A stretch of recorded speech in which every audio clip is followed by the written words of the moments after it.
reserve os próximos 30 minutos para o nosso encontro com a literatura jurídica.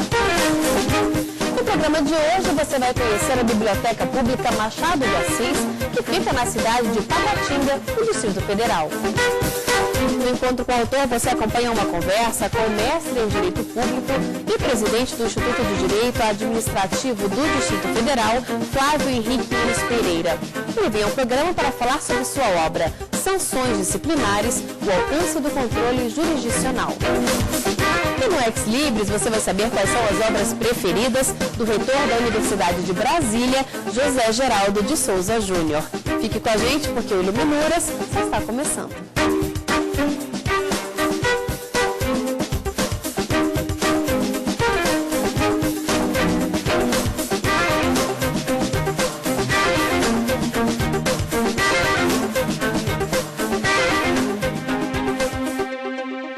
No programa de hoje, você vai fazer um passeio pela Biblioteca Pública Machado de Assis, que fica na cidade de Taguatinga, no Distrito Federal. Meu nome é Jaciara Cavalcante de Paula, eu faço parte da coordenação da Biblioteca Pública de Taguatinga, a única biblioteca que nós temos aqui em Taguatinga de acesso amplo a toda a comunidade. Hoje nós temos uma frequência de aproximadamente 500 a 600 usuários por dia. Alguns dos nossos usuários, eles entram aqui no momento em que abre, 8 horas, e ficam junto com a biblioteca diuturnamente até as 22 horas. Porque nós acreditamos que hoje na biblioteca nós temos um outro perfil de usuário, que é o usuário concursando e o usuário vestibulando. Nós temos também um setor específico que é de apostilas, né? Você tem vestibulando, a apostila do vestibulando e aqui do concursando.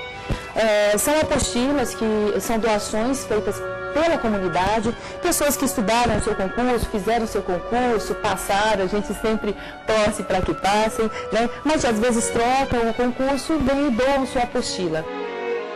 Aqui em frente nós temos as estantes. Então aqui nós vamos andar um pouco, a estante de Direito. A estante de Direito também é uma das mais visitadas em função dos concursos públicos, né? Então, os códigos, as constituições, né?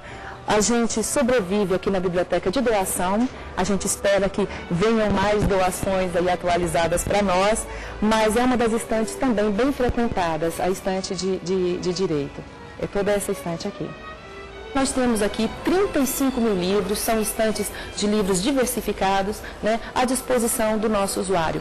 A gente tem um enorme carinho em receber, porque a biblioteca ela tem um lema muito importante, que é uma frase que a gente usa, do Mário Quintana: quem quer viver faz mágica, e a gente trabalha dentro dessa premissa.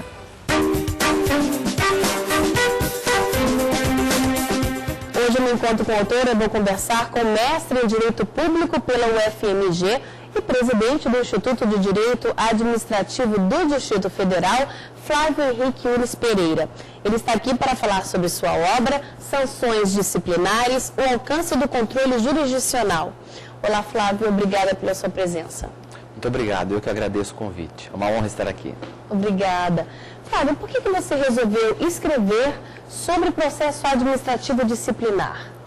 Logo que me formei, eu comecei a trabalhar como advogado no escritório e as primeiras causas que surgiram eram relativas a processo disciplinar. Eu assumi a defesa de alguns servidores e, à época, eu já tive um certo estranhamento na dificuldade de demonstrar perante a própria administração pública na defesa desses servidores da necessidade de uma dosimetria, de um cuidado com particularidades que cada caso exige para a decisão administrativa, né? Como a culpabilidade, que deve ser examinada no caso do servidor, né? Os antecedentes, né? Os benefícios que eventualmente eles teriam tido ou não com suposta infração disciplinar. Eu tive uma dificuldade à época e senti essa dificuldade de demonstrar que esses elementos eram indispensáveis para uma justa solução para o caso. Muitas vezes, as comissões disciplinares que são conduzidas por profissionais não necessariamente ligados ao direito, tinha um certo receio em considerar esses elementos na dosimetria da sanção, na verificação até de princípios como o princípio da inocência, da presunção de inocência, etc. Então isso era às vezes difícil de conseguir que essas comissões disciplinares pudessem avaliar isso com um certo cuidado. E depois eu deixei a advocacia e vim para Brasília assessorar o ilustre ministro do Superior Tribunal de Justiça e me deparei muito com a jurisprudência brasileira sobre esse tema e aí, mais uma vez, eu senti uma necessidade muito grande de reflexão sobre o tema. Bem, na obra você trata da teoria da adequabilidade normativa. Que teoria é essa?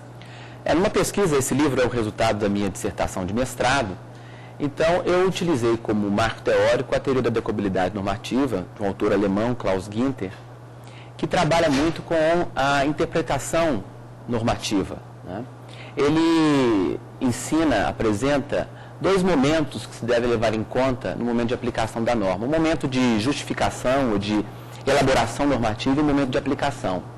Ele demonstra que num juízo abstrato, quando se imagina quais as hipóteses de aplicação de uma norma em abstrato, sem estar se preocupado com o caso concreto, muitas vezes o legislador não consegue dar conta daquilo que efetivamente na vida vai acontecer.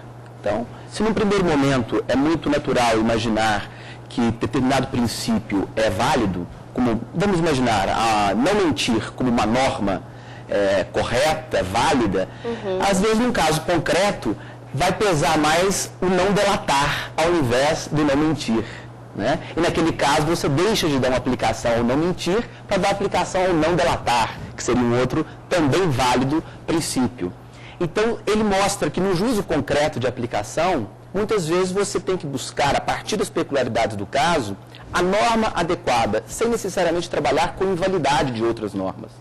Então, esse cuidado com as particularidades do caso concreto no juízo de aplicação, ele trabalha intensamente nesse senso de adequabilidade que ele chama, para chegar ao final e dizer, há uma decisão adequada para cada caso. E se há uma decisão adequada para cada caso, especialmente na matéria do processo sancionador, que é o processo disciplinar, nós não podemos falar em escolhas de conveniência ou oportunidade do administrador. Como imaginar que o administrador tem juízo de conveniência ou oportunidade, que significa discricionariedade e que significa obstáculo ao controle jurisdicional, numa matéria em que nós estamos falando de imposição de sanções, como advertência, como suspensão e como demissão, né? Para um sujeito de brio, qualquer advertência é uma penalidade extremamente gravosa. Então, não há espaço para uma conveniência e oportunidade, porque há uma decisão correta, e uma decisão juridicamente correta para aquele caso datado, contextualizado. Daí porque a hipótese do trabalho foi, não há discricionariedade nessa matéria, e a repercussão disso no controle jurisdicional. E você defende ainda o devido processo legal e o direito à ampla defesa e ao contraditório. Gostaria que a gente conversasse um pouquinho sobre como você trata esses assuntos na obra, mas pode ser no próximo bloco? O Luminuras vai para um pequeno intervalo e volta daqui a pouco. Até já!